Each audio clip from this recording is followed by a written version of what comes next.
कंजूस सेठ। किसी गांव में एक कंजूस सेठ जी रहते थे। उनके पास बहुत धन था, कोई कमी नहीं थी, अच्छा खासा जीवन चल रहा था। लेकिन फिर भी सेठ जी बहुत कंजूस स्वभाव वाले व्यक्ति थे, कभी कोई दान पुण्य न करते। एक दिन वह कहीं जा रहे थे, तभी उनकी दृष्टि एक खजूर के पेड़ पर पड़ी। सेठ जी ने सोचा, यदि मैं यह खजूर तोड़ लूँ तो इन्हें बेचकर काफ़ी धन कमा सकता हूँ। ऐसा सोचकर वह पेड़ पर चढ़ने लगे। लालच में उन्हें यह ध्यान ही नहीं रहा, वह काफ़ी ऊपर जा चुके हैं। अचानक उनकी दृष्टि नीचे गई तो सिर घूमने लगा। वह डर के मारे थर थर काँपने लगे और खजूर तोड़ना भी भूल गए। अब तो वह प्रार्थना करने लगे कि हे भगवान, कैसे भी मुझे नीचे सुरक्षित उतार दो। मैं वादा करता हूँ कि पूरे 1000 ब्राह्मणों को भोजन कराऊंगा। ऐसा कहकर उन्होंने अपनी आंखें बंद कर ली और धीरे धीरे नीचे खिसकने लगे। लगातार भगवान का नाम जपे जा रहे थे। थोड़ी देर बाद जब वह लगभग पेड़ के बीच में पहुंच गए तो उनका भय कुछ कम हुआ। मन में लालच आ गया। बोले, प्रभु, ब्राह्मण 1000 कुछ ज़्यादा ही हो गए। मुझे लगता है कि 500 ब्राह्मण ही उचित रहेंगे। ऐसा कहकर वह और नीचे उतरे। अब वे धरती पर आ गए थे तो ईश्वर को धन्यवाद दिया और बोले, प्रभु, आपने तो दाताओं के दाता हैं। मैं ठहरा तुच्छ प्राणी। मैं चाहे 500 को भोजन कराऊं अथवा एक को, आपको कौन सा फर्क पड़ता है। किंतु मैं प्रण लेता हूं कि एक ब्राह्मण को भोजन कराकर खूब दान दक्षिणा देकर विदा करूंगा। ऐसा कहकर वे अपने घर पहुंच गए। भगवान भी सेठ जी की कंजूसी देखकर हंस पड़े और सबक सिखाने की ठानी। अगले दिन सेठ जी अपने गांव के ऐसे ब्राह्मण की खोज में निकले जिसके भोजन की खुराक सबसे कम हो। ऐसे ही एक दुबले पतले ब्राह्मण को उन्होंने खोज लिया और उसको भोजन का न्योता देकर वापस आ गए। वह ब्राह्मण सेठ जी की कंजूसी के संबंध में सब कुछ जानते थे। उन्होंने सोचा कि आज इसको अच्छा सबक सिखाने का अवसर मिल गया है।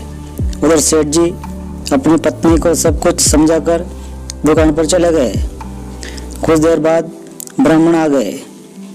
सेठ जी की पत्नी ने उन्हें आदर सहित भोजन परोसा। उन्होंने आंख बंद की और मंत्र पढ़ा और बोले, भोजन से पूर्व एक सोने का सिक्का दक्षिणा में रखो। सेठ जी की पत्नी धार्मिक और दानी स्वभाव की थी। वह तुरंत गई और अलमारी में से एक सोने का सिक्का लेकर उन्हें दक्षिणा में दे दिया। इसके बाद ब्राह्मण देवता ने भोजन किया। वो चलते समय सेठ जी की पत्नी से बोले कि अब हम चलते हैं। तुम एक संस्कारी गृहिणी हो। मैं तुम्हें आशीर्वाद देता हूँ कि तुम्हारा घर धन दान से भरपूर रहेगा।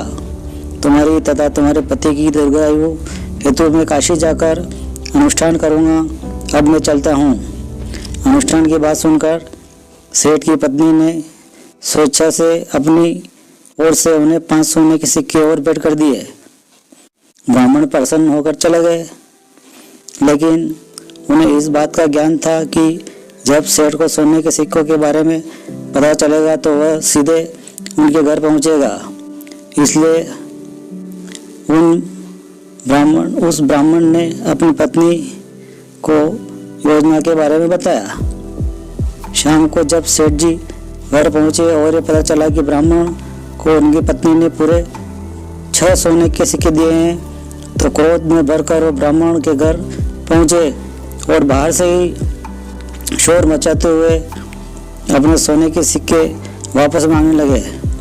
उनका ऐसा करना था कि योजना के अनुसार ब्राह्मण की पत्नी बाहर आई और बोली, तुम्हारा ही घर का भोजन करने के बाद मेरे पति की तबीयत खराब बिगड़ गई है।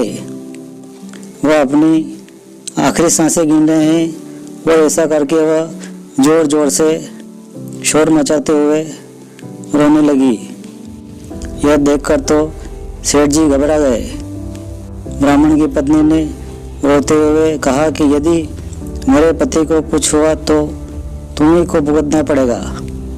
ऐसा कहकर और जोर जोर से रोने लगी। इससे पहले कि लोग इकट्ठा होते, सेठ जी ने अपनी जेब से धन की भरी हुई पोटली उसे देते हुए कहा कि बहन, ये धन रख लो और अपने पति का उपचार किसी अच्छे वैद्य से करा लेना।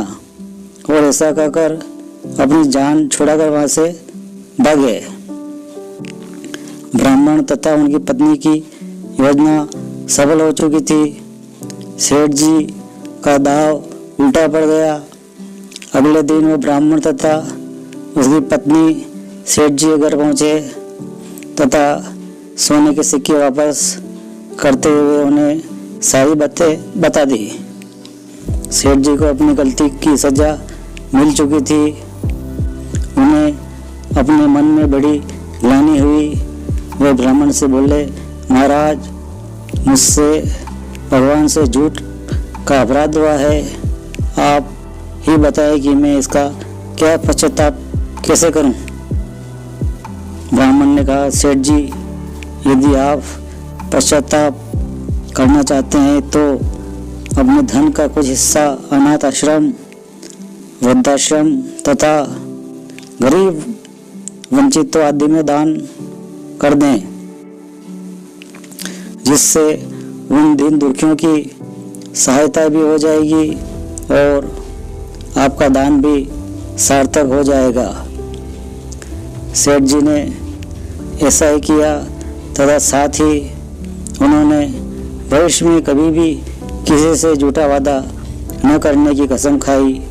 इस तरह भगवान ने उन्हें एक अच्छा सबक सिखा दिया था। दोस्तों, ये मेरी कहानी कैसी लगी? लाइक करें, शेयर करें, सब्सक्राइब करें और चैनल पर नए आए हो तो सब्सक्राइब करें। धन्यवाद। एक नए वीडियो के साथ फिर